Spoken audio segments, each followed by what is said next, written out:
안녕하십니까. 부동산 신문 읽어주는 공인중개사의 땅사고TV 임동성입니다. 강주 조정지역 일부 해제 또는 전부 연장해라, 이런 소식입니다. 국토교통부가 내달 중순께 강주의 조정대상 지역 해제 여부를 결정할 예정인데요. 최근 강주시가 일부 자치구에 한해 해제를 요청하겠다고 밝히면서 국토부의 최종 결정에 지역민들의 촉각을 곤두세우고 있는데요. 현재까지 분위기를 보면 일부 해제 또는 전면 연장이라는 두 가지 안이 유력해 보이고요. 전면 해제는 사실상 어려울 것이라는 분석이 우세합니다. 국토부가 통상적으로 6개월 간격으로 기존 규제지역을 대상으로 주택가격과 거래량을 종합적으로 검토해 주거정책심의위원회를 거쳐 조정대상 지역 해제 여부를 결정하는데요. 이에 따라 지난해 12월 18일 5개 자치구 모두 조정대상 지역으로 묶인 강주의 해제 여부는 내달 중순 또는 하순기에 판가름 날 것으로 보여지는데, 일부 자치구만 풀리나 섣불리 예상하기는 힘들지만 강주 전체가 풀리기는 힘들 것이라는 것으로 예측을 해봅니다.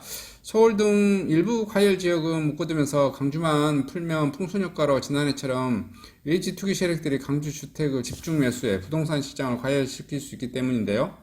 이에 따라 강주시에도 5월 말까지 주택가격 거래량, 청약 경쟁률, 분양권 전매량 등을 부동산 시장 동향을 면밀히 분석해서 조정대상 지역을 유지할 필요가 없다고 판단되는 일부 지역에 대해 6월께 국토부 장관께 지정 해제를 요청하겠다는 입장인데요. 결국 풀리더라도 일부 자치구만 해제될 가능성이 높습니다. 규제 후 지역 주택시장은 어떻게 되실 것인가? 규제지역 지정 이후 강주 주택시장은 침체기를 보내고 있습니다. 한국부동산원과 사랑방부동산원에 따르면 5월 10일 기준 강주 아파트 매매 크기 수는 누계 상승률 2.24%로 전국 평균 4.80% 절반 수준에 불과하고요. 7대 특광역시 중에서 최저치를 기록했고요. 구별로 보면 동구 1.5, 서구 1.19, 남구 2.62, 북구 2.41, 광산구 2.84 나타냈고요. 규제지역으로 금융규제가 강화됐지만 지난해 11월 4,071건에 달하던 강주 아파트 매매 실거래량은 지난 3월에 2,130건으로 2배가량 급감했고요. 모든 자치구가 연장되느냐? 5개 자치구 모두 지정이 연장될 것이라는 전망도 근데 있어요. 강주시가 일부 자치구에 대해 해제를 요청키로 했지만 6개월 미만 지정이 해제되는 사례가 흔치 않은 데다 6개월 만에 이렇게 해제된 사례가 거의 없어요. 그 다음에 단체장의 의견 청취는 그냥 참고사항에 불과하고, 실제로 지난해 6월 19일 조정대상 지역으로 지정된 청주는 6개월 후인 지난해 말 해제를 요청했지만 받아들이지 않았어요.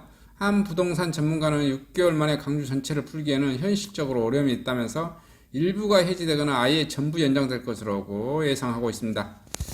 지역민들은 조정지역 해제에 대해 어떤 생각을 갖고 있을까?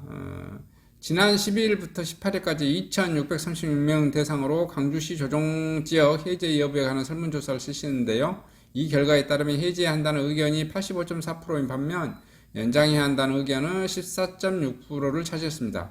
해제 이후로는 내 집 마련 장벽 45.4%. 이게 웃긴 거죠. 이게 웃긴 거야. 집값 좀 오르면 냄비처럼 조정해야 된다고 막 하더니 실제 한번 조정했더니 그냥 어떻게 됐어요? 거리 조금 또 안 된다고 바로 6개월 만에 85%가 해지해야 된다고 또 난리를 쳐. 이건 뭐. 자, 부동산 시장 침체 우려가 21%. 그 다음에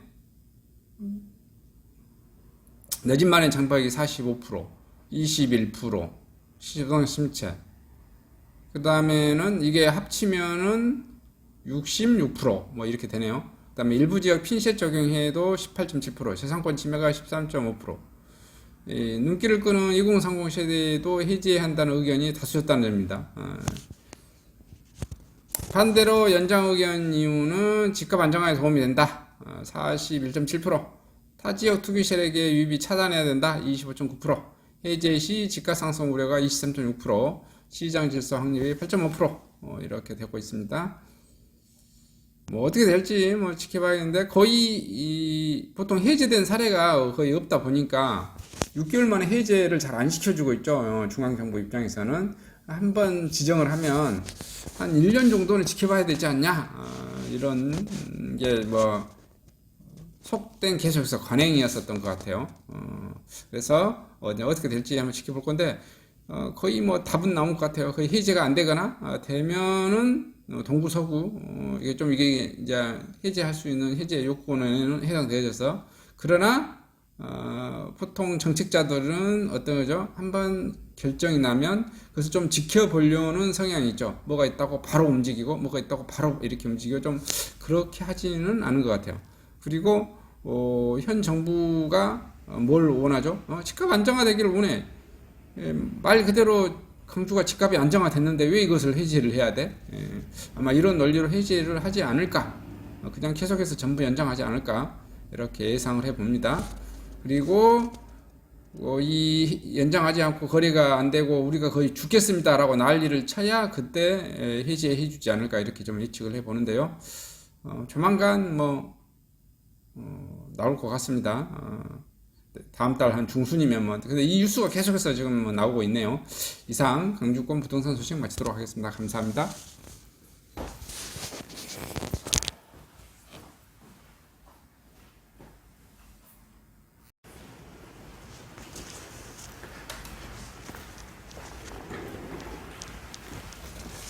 안녕하십니까? 저는 네이버 카페 빛가람 혁신도시 카페를 운영하고 있는 카페직이고요. 카페 활동하고 있는 카페 부동산입니다. 나주 혁신도시에서 기반으로 하고 있습니다. 상가 토지 아파트를 전문적으로 하고 있고요. 또 삼성화재도 같이 활동하고 있습니다. 상가 통해서 임대차 매매하신 다음에 화재보험 같이 가입하시면 중개수수료 절반 정도 할인해 드립니다. 그리고 삼성화재의 그 의료실비, 운전자 보험, 자동차 보험, 화재보험, 적금, 치아보험, 연금보험, 상해보험, 통합보험, 자녀보험, 간병보험, 당뇨보험 이런 것도 모두 한꺼번에 취급하고 있습니다. 보험을 또 가입하게 되시면 또 이렇게 저를 통해서 상가 이렇게 임대차 내시고 하시면 네이버 카페 빛가람 혁신도시 카페에 홍보를 해드리고요. 유튜브에도 이렇게 홍보를 해드립니다.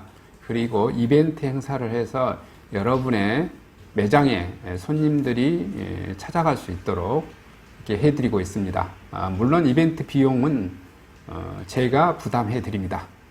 저를 통해서 많은 사업 같이 윈윈할 수 있도록 도움을 주셨으면 감사하겠습니다.